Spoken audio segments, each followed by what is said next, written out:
Saudara-saudara, kita berdoa menyiapkan hati, jiwa, dan pikiran untuk menyambut firman Allah. Allah Bapa, dalam kasih Tuhan Yesus dan penyertaan Roh Kudus, hidup kami tidak selalu mudah, tidak selamanya berjalan seperti yang kami mau atau kami suka.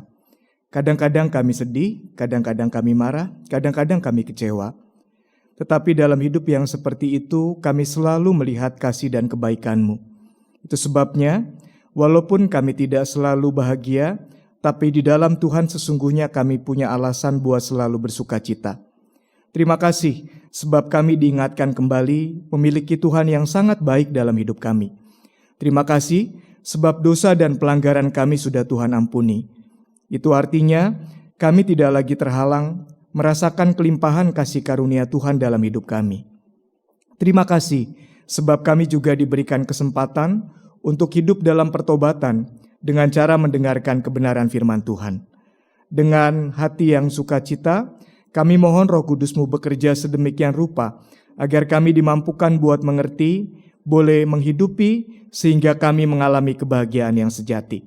Tuhan boleh bersabda, kami siap untuk mendengarkan sabda-Mu ya Bapa. Di dalam nama Allah Bapa, Tuhan Yesus Kristus dan Roh Kudus, kami bersyukur dan berdoa. Amin.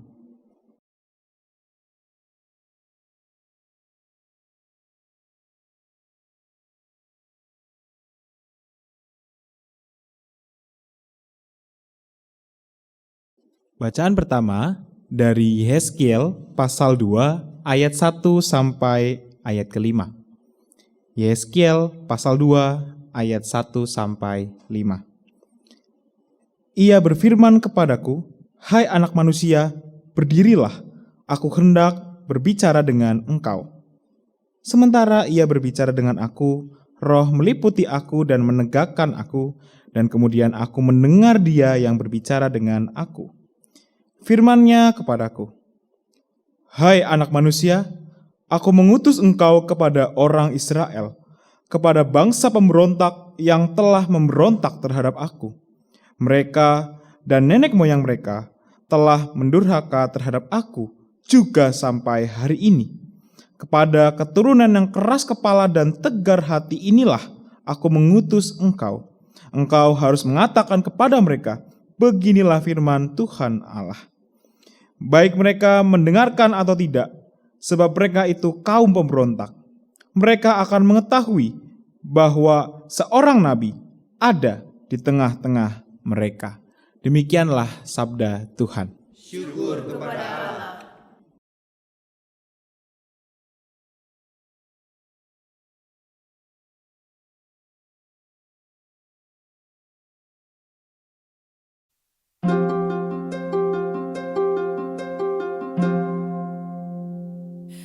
Ya Tuhanku, kasihanilah kami Tuhan, sebab kami sudah cukup kenyang dengan penghinaan.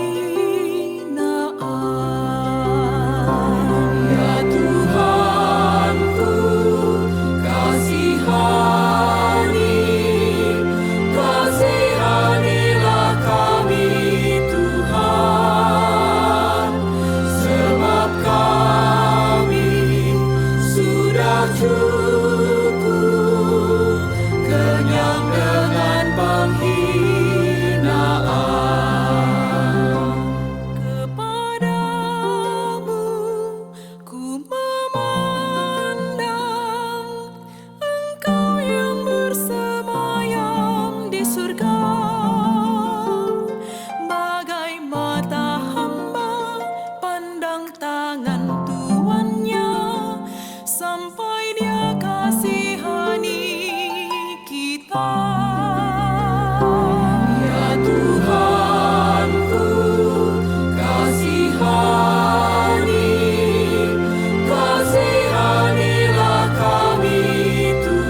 cukup, kenyang dengan penghinaan.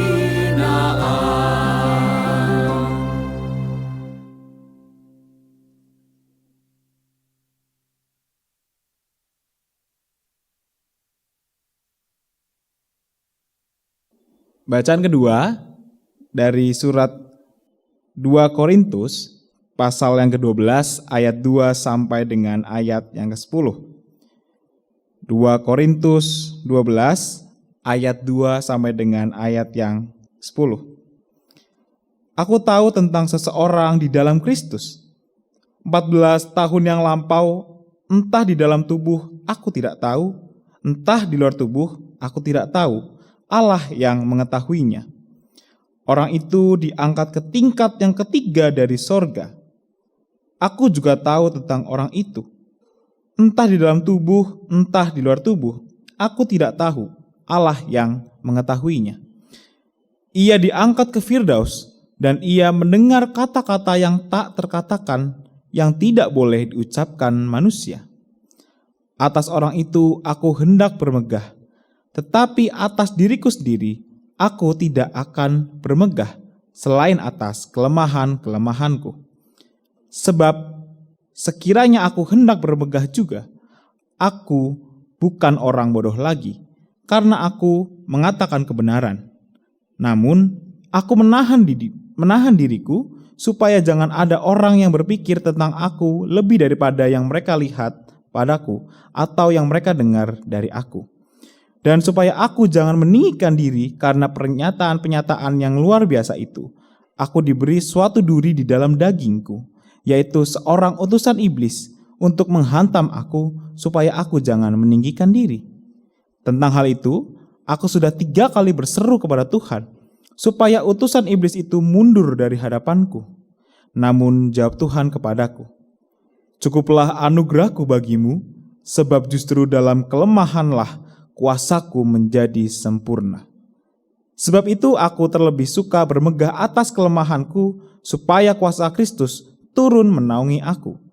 Karena itu, aku senang dan rela di dalam kelemahan, di dalam siksaan, di dalam kesukaran, di dalam penganiayaan dan kesengsaraan karena Kristus. Sebab jika aku lemah, aku kuat. Demikianlah sabda Tuhan. Syukur kepada Allah.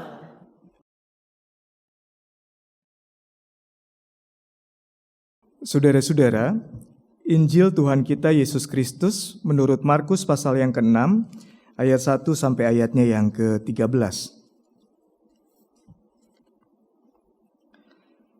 Kemudian Yesus berangkat dari situ dan tiba di tempat asalnya, sedang murid-muridnya mengikuti dia.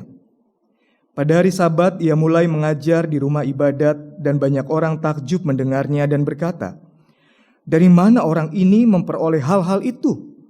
Hikmat apakah yang diberikan kepadanya? Bagaimanakah mujizat-mujizat yang demikian dapat diadakan oleh tangannya? Bukankah ia ini tukang kayu, anak Maria, saudara Yakobus, Yoses, Yudas, dan Simon? Bukankah saudara-saudaranya yang perempuan ada di sini bersama kita?" Lalu mereka kecewa dan menolak dia. Yesus berkata kepada mereka, "Seorang nabi dihormati di mana-mana kecuali di kampung halamannya, di antara kaum keluarganya dan di rumahnya. Ia tidak dapat mengadakan satu mujizat pun di sana, kecuali menyembuhkan beberapa orang sakit dengan meletakkan tangannya di atas mereka. Ia merasa heran karena mereka tidak percaya. Lalu Yesus berjalan keliling dari desa ke desa sambil mengajar. Ia memanggil ke-12 murid itu dan mulai mengutus mereka berdua-dua. Ia memberi mereka kuasa atas roh-roh jahat dan berpesan kepada mereka supaya jangan membawa apa-apa dalam perjalanan mereka, kecuali tongkat saja. Roti pun jangan, kantong perbekalan pun jangan, uang dalam ikat pinggang pun jangan, boleh memakai alas kaki, tetapi jangan memakai 2 baju. Katanya kepada mereka, kalau di suatu tempat kamu masuk ke dalam suatu rumah, tinggallah di situ sampai kamu berangkat dari situ. Kalau ada suatu tempat yang tidak menerima kamu dan tidak mendengarkan kamu, keluarlah dari situ dan kebaskanlah debu yang di telapak kakimu sebagai kesaksian terhadap mereka. Lalu pergilah mereka memberitakan bahwa orang harus bertobat, dan mereka mengusir banyak setan dan mengoles banyak orang sakit dengan minyak dan menyembuhkan mereka. Saudara-saudara, demikianlah Injil Tuhan kita Yesus Kristus. Kita yang berbahagia adalah kita yang senantiasa memeliharanya. Haleluya.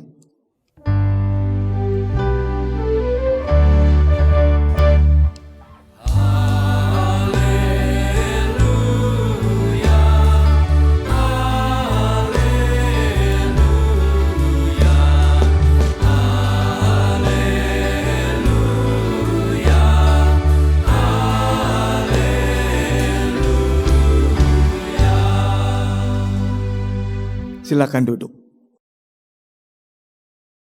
Saudara-saudara yang Tuhan kasihi, tema ibadah kita hari ini adalah keteguhan seorang pembawa pesan. Apa? Keteguhan seorang pembawa pesan. Nah, saudara-saudara, saya mulai dengan cerita tentang adanya seorang yang punya keteguhan hati ketika sedang bergumul bersama-sama. Jadi ceritanya di sebuah retret jemaat, ada waktu jeda istirahat sebelum masuk ke sesi yang kedua. Nah, tempat istirahat ini letaknya kira-kira mungkin sekitar 15 meter di ruang yang berbeda untuk makan, dan mereka setelah break lalu ke ruang makan. Nah, baru mulai makan, tiba-tiba hujan turun dengan deras sekali. Besar sekali, petir menyambar cepat sekali dan suaranya menakutkan, dan mereka tetap makan. Nah, waktu berjalan, makan selesai, sesi selanjutnya harus berjalan, hujan tidak kunjung reda. Lalu 5 menit lewat, 10 menit lewat, 15 menit lewat, hujannya nggak berhenti-berhenti. Nah, mereka mulai panik karena pembicara sudah datang, lalu beberapa orang berinisiatif, kayaknya kita harus berdoa nih. Lalu satu orang mulai berdoa, mendoakan hujan berhenti. Hujannya nggak berhenti-berhenti. 2 orang bertambah, 5 orang bertambah, hujannya tidak reda sama sekali. Sudah jalan 35 menit, jalan 40 menit, hujannya gak ada tanda-tanda selesai. Lalu saudara-saudara yang berdoa tetap berdoa, tetapi mereka tetap bimbang. Lalu ada satu orang yang dengan penuh keyakinan dia berdoa, ekspresif, dan selesai berdoa dia bilang, kita jalan. Loh. Hujannya masih besar, pakai payung. Hujan harus berhenti karena acara harus dimulai. Saudara-saudara, dia langsung jalan. Di langkah ketiga hujan masih ada, tetapi langkah keempat, kelima, keenam selanjutnya hujan berhenti. Betul-betul berhenti. Itulah yang disebut sebagai keteguhan hati. Nah, hari ini saudara dan saya diajak untuk belajar menjadi pembawa pesan Tuhan yang hatinya teguh. Pembawa pesan Tuhan yang hatinya teguh. Apa artinya? Apa dasarnya? Dan bagaimana sih kalau disebut pembawa pesan Tuhan itu hatinya teguh? Mari kita perhatikan firman Tuhan. Saudara-saudara, dalam 3 bacaan dan 1 Mazmur tadi, kita menemukan ada satu benang merah yang dikatakan di dalam bacaan-bacaan tersebut. Benang merahnya adalah semua hamba Tuhan, semua yang membawa pesan Tuhan sesungguhnya diberikan kuasa oleh Tuhan. Kalau saudara memperhatikan Yehezkiel yang tadi menjadi bacaan pertama, di sana diceritakan bagaimana Yehezkiel dipanggil oleh Allah. Nah, saudara-saudara, kitab Yehezkiel itu turun atau dibuat ketika bangsa Israel berada dalam pembuangan.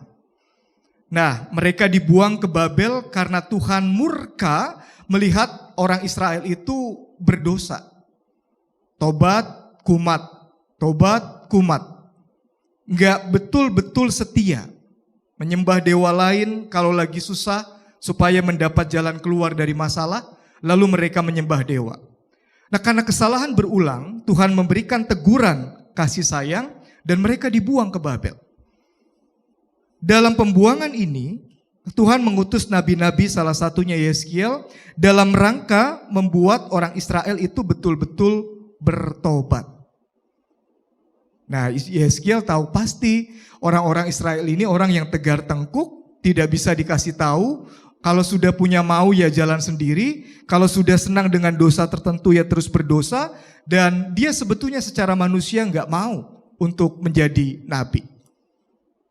Kepada Yeskiel Tuhan memberikan kuasa untuk mengatakan yang benar adalah benar, yang salah adalah salah, dan mereka tetap diminta bertobat walaupun Tuhan tahu Yeskiel tidak akan didengarkan oleh umat Israel. Saudara, hal yang sama juga kita dapati di dalam bacaan kita di Markus 6 ayat 6b sampai 13 tadi. Dalam bacaan yang didahului dengan kisah penolakan Tuhan Yesus kemudian tetap memerintahkan kepada para murid untuk berjalan berdua-dua, memberitakan kuasa atau firman Allah, mengusir roh jahat, dan menyampaikan pesan pertobatan. Nah, menurut saya ini menarik, saudara-saudara. Menariknya begini, Tuhan sudah tahu dirinya sendiri yang adalah Allah ditolak oleh orang-orang di sekitarnya. Tetapi Tuhan tetap memberikan kepada mereka perintah untuk memberikan atau memberitakan pesan-pesan pertobatan, pesan-pesan kerajaan Allah. Kepada mereka dikatakan begini, Ia memberi kuasa atas roh-roh jahat. Nah, saudara, ini yang pertama yang Tuhan mau katakan buat saya dan buat saudara-saudara. Kalau saudara dan saya pada dasarnya adalah pembawa-pembawa pesan Tuhan. Dan sebagai pembawa pesan Tuhan, kita, saya dan saudara-saudara tentu saja diberikan kuasa oleh Tuhan untuk melakukan pekerjaan-pekerjaan pelayanan, khususnya memberitakan pesan Tuhan untuk orang-orang terdekat kita. Itu yang pertama. Nah, yang kedua, saudara-saudara, jangan berpikir kalau saudara dan saya menjadi pengikut Kristus, membawa pesan Kristus, jadi hamba Kristus, melayani Kristus, kemudian pekerjaan itu gampang. Jangan. Saya semakin diteguhkan untuk belajar setia ketika saya menghayati tidak kurang dari seorang Kristus yang adalah manusia, tapi juga yang adalah Allah. Kok bisa-bisanya Yesus saja ditolak oleh orang-orang terdekatnya? Nah, kalau Yesus saja yang benar, yang suci, yang mulia, yang sudah baik, yang melakukan banyak hal yang dibutuhkan manusia, selalu menjadi solusi buat kehidupan umat pada zaman itu ditolak, apalagi saya, apalagi saudara-saudara. Kalau kita mengalami penolakan sebagai hamba-hamba Tuhan, pembawa-pembawa pesan Tuhan, jangan terlalu masukin hati. Dalam bacaan kita diceritakan, saudara-saudara, Yeskiel menghadapi penolakan. Umat Israel yang tegar tengkuk tidak mau menerima pemberitaan firman Tuhan. Dalam bacaan kita juga dikatakan sekilas, suatu saat kalau para murid masuk ke sebuah tempat, lalu para murid juga bisa ditolak, itu bisa terjadi. Dan saudara bisa bayangkan rasanya ya, saudara berbuat baik, menyampaikan kehendak Allah, menyampaikan berita yang di dalamnya mengatakan kamu diberkati Allah, tapi ditolak. Rasanya gak enak. Saya pernah bergumul karena ada jemaat yang tiba-tiba memutuskan buat keluar dari gereja, dan alasannya menurut saya terlalu dibuat-buat. Dia merasa tidak sreg dengan pelayanan gereja, lalu belum lama bergabung di jemaat, memutuskan buat keluar. Nah, sebetulnya secara manusia nggak enak, ini orang kok begitu aja baper. Tapi sebagai pelayan Tuhan, salah satu tugasnya membawa pesan Tuhan, saya datangi. Saya datang dengan istri, Lalu begitu sampai ke depan tempatnya, saya tahu ada CCTV dan saya tahu mestinya juga dia mengetahui kami. Kami datang turun dari mobil, pencet bel, berkali-kali nggak dibukain pintunya. Kami nunggu mungkin setengah jam sampai setengah jam lewat, nggak dibukain juga. 45 menit kami tunggu, saya telepon tidak diangkat, padahal saya tahu yang bersangkutan ada di rumah. Rasanya secara manusiawi nggak enak gitu. Aduh, kok begini banget sih gitu, orang-orang seperti ini. Nah, saya saja yang ditolak cuma segitu nggak enak. Apalagi penolakan-penolakan yang Yesus alami sebagai Tuhan. Yang mau dikatakan, sebagai pembawa pesan Tuhan, jangan berpikir saudara dan saya akan berjalan di jalan yang bertaburan bunga mawar, di jalan penghormatan senantiasa, di jalan yang membuat saudara dan saya selalu merasa enak dan selalu merasa nyaman. No, tidak ada. Bahkan bisa jadi sebagai pembawa pesan Tuhan, saudara diizinkan mengalami sesuatu yang betul-betul berat secara manusia, seperti halnya Rasul Paulus. Saudara bayangkan, Paulus sudah ninggalin semua untuk menjadi pengikut Tuhan. Penghormatan, kekayaan, lalu dia betul-betul banting tulang untuk mencari penghidupan, jadi tukang tenda. Dia setia, dia dianiaya, dia diludahi, dia dipenjara, dia setia. Belum cukup. Dia kemudian, kalau pakai bahasa Rasul Paulus, diizinkan ada utusan iblis yang menggocoh tubuhnya. Beberapa penafsir menggambarkan Paulus itu kemungkinan besar kena kanker parah, yang sakit sekali, dan dia gambarkan seperti duri dalam daging. Ini yang kedua yang Tuhan mau bilang. Sebagai pengikut Tuhan, yang otomatis pembawa pesan Tuhan, tidak selamanya loh hidup saudara dan saya nyaman. Bisa jadi saudara dan saya ditolak, bisa jadi saudara dan saya kecewa, bisa jadi saudara merasa aku sudah memberikan banyak hal untuk Tuhan, tapi kok begini yang aku terima. Bisa jadi saudara sudah melayani Tuhan dengan sepenuh hati, saudara sakit parah seperti Rasul Paulus. Kalau itu terjadi, maknai ini sebagai kesempatan untuk rendah hati. Pembawa pesan Tuhan itu disebut pembawa pesan Tuhan yang teguh ketika dia memiliki kerendahan hati. Sama seperti Yeskiel, sama seperti Tuhan Yesus, sama seperti Rasul Paulus. Saya agak malu ketika membaca 2 Korintus yang tadi dikatakan Rasul Paulus. Dia menceritakan bagaimana sebetulnya dirinya yang bisa naik ke surga, bisa bertemu dengan Allah dan mengalami sukacita surga, entah di dalam tubuh, entah di luar tubuh, itu bahasa trans. Ya. Tapi dia nggak mau bermegah atas dirinya yang seperti itu. Justru dia mengizinkan dirinya diekspos sebagai dirinya yang sakit, lemah, dan nggak kuat sebagai hambanya. Ini bertolak belakang dengan hamba-hamba Tuhan yang kadang-kadang sombongnya kebangetan. Ini bertolak belakang dengan saya yang kadang-kadang menuntut penghormatan. Ini bertolak belakang dengan sebagian hamba Tuhan yang kayaknya mau mengekspos kehebatan dirinya melebihi Tuhan Yesus. Saudara masih ingat mungkin ada orang dulu yang mengklaim sehari itu bisa 4 kali naik turun surga. Itu bohong. Kalaupun benar, dia lebih hebat dari Rasul Paulus.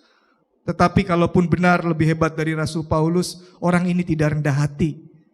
Sebab Rasul Paulus saja mengatakan, untuk orang yang seperti itu, aku nggak mau bermegah.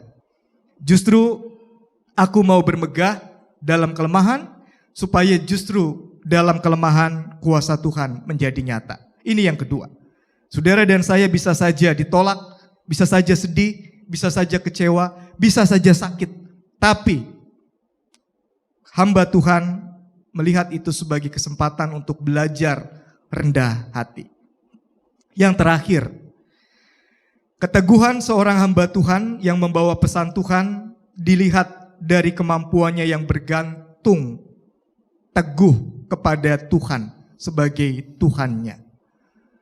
Kalau saudara menghayati Mazmur 123 tadi, saudara bisa melihat bagaimana pemazmur mengadu, menjerit, menangis kepada Tuhan dan minta tolong sebab dirinya dihina oleh banyak orang. Dia menggambarkan seperti hamba laki-laki kepada tuannya laki-laki, seperti hamba perempuan untuk nyonyanya yang terus memohon dan tunduk di hadapan tuannya sampai tuannya itu memberi belas kasih. Nah, saudara-saudara, kekuatan saudara dan saya menjadi pembawa pesan Tuhan hanya mungkin terjadi kalau kita betul-betul bergantung penuh kepada Tuhan. Kalau kita bergantung pada kemampuan diri sendiri, yang biasanya muncul adalah reaksi kita manusiawi. Kalau direndahkan, oh saya balas. Kalau disepelekan, oh kamu enak aja kurang ajar. Kalau nggak dihargain orang, saya balas nggak hargai. Itu reaksi manusiawi. Tetapi hamba Tuhan yang betul-betul teguh, dia melihat itu sebagai kesempatan untuk terus bergantung kepada Tuhan. Saya ingat betul ada seorang yang memberi ilustrasi seperti ini dan ini baik dan memberkati saya pribadi. Ceritanya dia bilang, ada seorang yang bilang kepada asisten rumah tangganya di rumah, dia mau pergi ke Bogor. Dia bilang, Bi, saya mau pergi ke Bogor, ada keperluan, mau jenguk orang. Nanti pulang sekitar jam 12.30. Tolong masak sayur asem, tolong bikin sambal terasi, tolong goreng ikan asin. Lalu dia pergi. Nah, rupa-rupanya di kulkas tidak ada stok sayur asem. Di kulkas tidak ada cabai rawit, tidak ada terasi, tidak ada tomat, tidak ada bahan untuk buah sambal. Adanya cuma ikan asin. Lalu singkat cerita dia pulang, dan ketika pulang dia mau makan, jam 12:30 lewat, nggak ada yang dia minta. Menurut saudara, boleh nggak orang ini marah kepada asisten rumah tangganya? Boleh nggak? Boleh nggak dia marah? Kenapa tidak boleh marah? Karena tidak ada bahannya. Nyuruh, minta, tapi tidak ada bahannya. Nggak boleh dia marah. Nah dia bilang begini, kalau kita saja tahu hal dasar, nyuruh sesuatu tapi tidak ada sesuatu untuk dilakukan, kita tidak boleh marah. Kira-kira, kalau Tuhan nyuruh hamba Tuhan, baik pendeta, penatua, jemaat, semua itu hamba Tuhan, kira-kira Tuhan nyuruh sesuatu, Tuhan akan memperlengkapi kita enggak dengan sesuatu itu? Pasti. Enggak mungkin, enggak ada ceritanya Tuhan minta kita melakukan sesuatu yang dia tahu, dia enggak mungkin melakukan itu. Enggak mungkin. Maka ini bagian terakhir dari firman Tuhan hari ini. Saudara dan saya, kita semua diminta untuk menjadi pembawa-pembawa pesan Tuhan yang teguh. Bukan karena kita hebat dan kuat. Sebab pada diri kita sadar punya banyak kelemahan. Kalaupun kita hebat terus, jangan sombong. Bagian yang kedua. Nanti Tuhan bisa ingatkan kita untuk selalu rendah hati.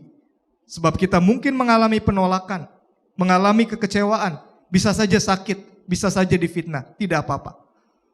Itu semua tidak lantas membuat kita tidak teguh, sebab itu kesempatan supaya kita terus bergantung kepada Tuhan, memohon belas kasih Tuhan, berdoa kepada Tuhan, menjerit kepada Tuhan, dan kita dimampukan menjadi pembawa pesan-pesan Tuhan yang teguh. Pertama-tama untuk anggota keluarga, tapi juga buat orang terdekat saudara, sehingga kita sebagai pengikut Tuhan betul-betul bisa memberitakan berita keselamatan, berita pertobatan, dan berita pengampunan. Amin.